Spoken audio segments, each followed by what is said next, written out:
Time দেবে, আধ ঘন্টা 1 ঘন্টা, তারপরে চেনটা লিউপ করো, তাতে কিন্তু তোমরা বেটার রেজাল্ট পাবে। কাগজটা সরিয়ে নেবো।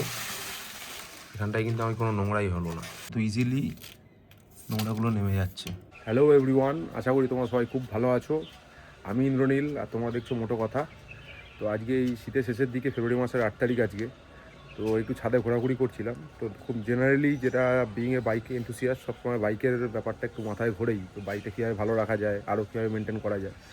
তো সেটার কথা ভাবতে গেলে যতটা বাইকের জন্যে, বাইকের একটা স্মুথ রাইডের জন্যে যতটা রোল প্লে করে আমাদের ইঞ্জিন অয়েল, ঠিক ততটাই কিন্তু রোল প্লে করে আমাদের বাইকের চেনটা কতটা মেনটেন আছে। তো আমার বাইকের চেনটার অবস্থা খুবই খারাপ, ওভারঅল বাইকটাও প্রচণ্ড ধুলো বালি পড়ে আছে। তো সেটা মেনটেন করব, চেনটাকেও ক্লিন করব, আর বাইকটাও একটা বাকেট ওয়াশ করব। তো দেখো আজকে আমার সঙ্গে থাকো, ব্লগটা আশা করি ভালো লাগবে, হেল্পফুল হবে তোমাদের।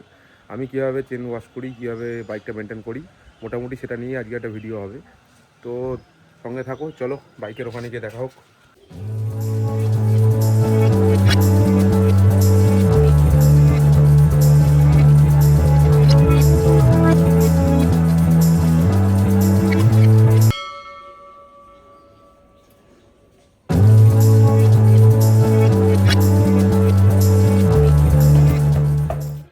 এবার দেখে নেবো আমাদের একটা ঠিকঠাক চেন ওয়াশ করতে মোটামুটি কী কী জিনিস আমি ব্যবহার করব। এটাই আছে তোমার কেরোসিন, আর এইটার ভেতরে, এই স্মল প্যাকটার ভেতরে আমি কেরোসিনটা ঢেলে নেবো, যাতে এটা স্প্রে করে, এই দেখেছো, স্প্রে করে যাতে চেনে স্প্রে করে দেওয়া যায় ভালো করে।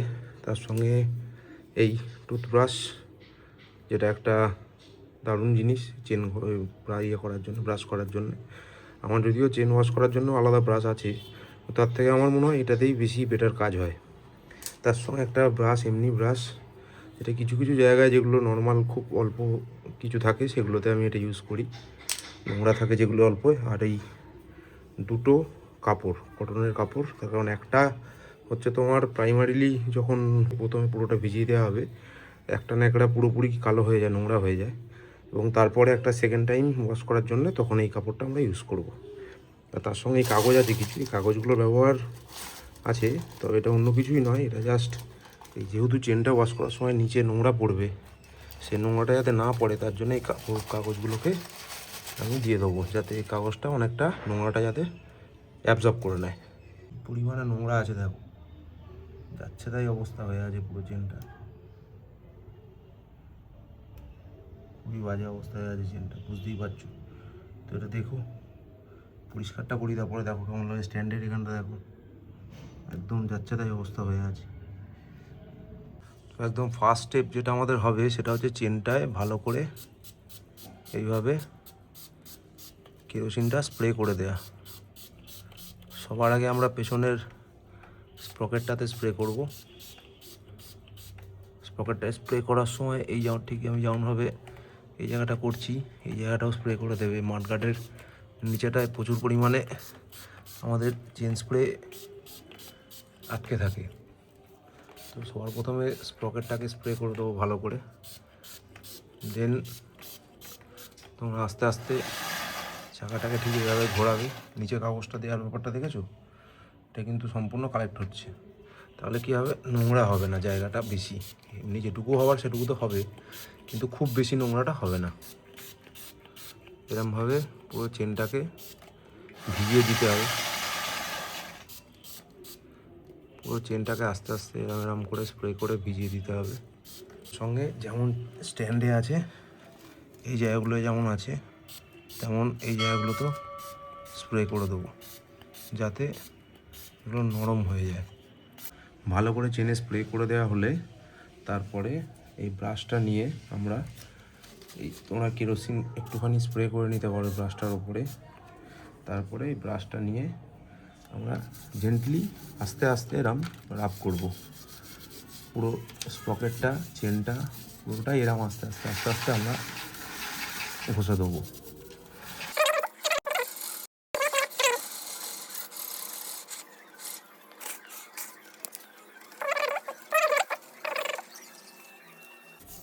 চ্যাসির এখানে যে নোংরাগুলো থাকে এগুলোকেও আমরা এভাবে ঘষে নেবো, স্ট্যান্ডের এই জায়গাটা।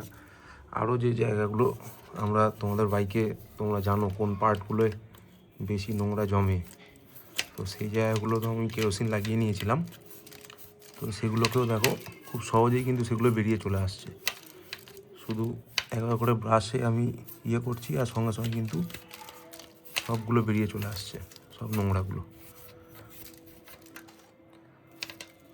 এই যেমন দেখো এই স্ট্যান্ডের এই জায়গাটা, ঠিক আছে, কত ইজিলি নোংরাগুলো নেমে যাচ্ছে।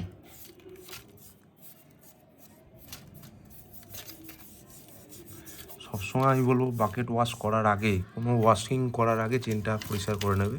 তাহলে কি হবে, এরপরে যখন তুমি জল দিয়ে ধোবে তখন কিন্তু আরও পরিষ্কার হয়ে যাবে সহজেই। কিন্তু যদি তোমরা প্রেশার ওয়াশ করার ব্যবস্থা থাকে তোমার বাড়িতে, তাহলে তো কোনো প্রবলেমই নেই এখানে, তাহলে তো খুব ইজিলি পুরো প্রসেসটাই হয়ে যাবে। কিন্তু যেহেতু আমার বাড়িতে প্রেশার ওয়াশ করার ব্যবস্থা নেই, আমি বাকেট ওয়াশই করি, তো সেক্ষেত্রেও কিন্তু এটাতে অনেক হেল্প হয় আগে চেনটাকে ক্লিন করে নিলে। ঠিক আছে, কীভাবে ময়লাগুলো পড়ছে দেখো।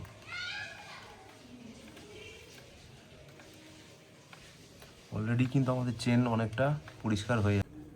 তারপরে ঠিক এইভাবে চেনটা আস্তে আস্তে আঙুল দিয়ে খুব আস্তে আস্তে ধীরে ধীরে চেনটা ঘোরাতে থাকবে, আর এরকমভাবে মুছে নিতে থাকবে। দেখো আমাদের চেন আগের থেকে কত পরিষ্কার হয়ে গেছে এখন, ঠিক আছে, একদম ক্রিস্টাল ক্লিয়ার হয়ে গেছে চেনে। আমি বিফোর অ্যান্ড আফটার শটটা দিয়ে দেবো, দেখে নেবে।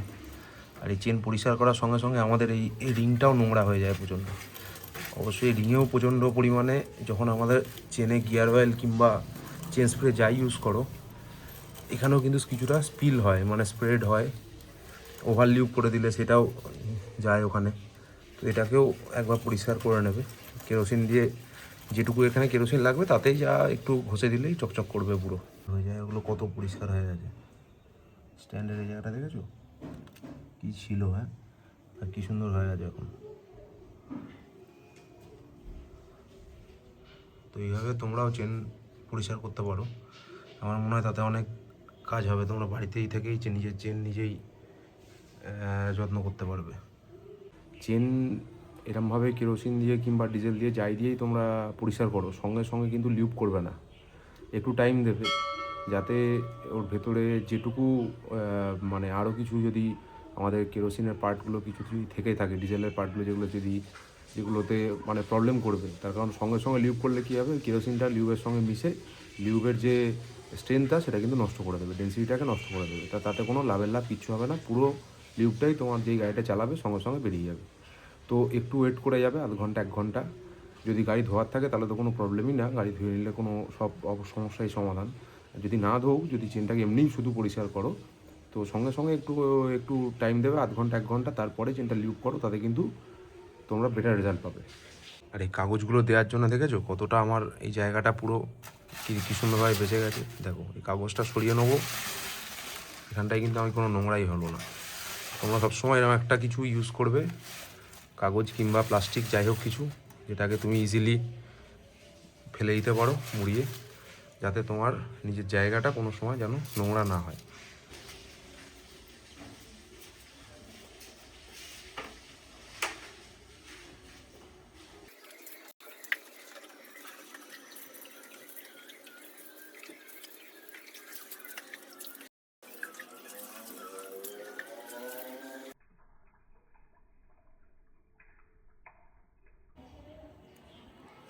তো আমার হাইনেসের চেন মোটামুটি একদম ক্লিয়ার হয়ে গেছে, খুব সুন্দর পরিষ্কার হয়েছে, এবং গাড়িটাও টোটাল খুব ভালো করে পরিষ্কার করা হয়েছে। শ্যাম্পু ট্যাম্পু দিয়ে সুন্দর করে ওয়াশ করে নিয়েছি। তো তোমরাও চাইলে বাড়িতে এইভাবে নিজের গাড়ি নিজে যত্ন করতেই পারো। তার সব প্রতিটা ক্ষেত্রে যত্নের জন্য যে গ্যারেজে দৌড়াতে হবে এমন কোনো ব্যাপার নেই। তো আজকে ভিডিওটা এই পর্যন্তই থাকলো, পরে আবার দেখা হবে কোনো একটা ব্লগে, কোনো একটা রাইডে। Till then stay safe, good by.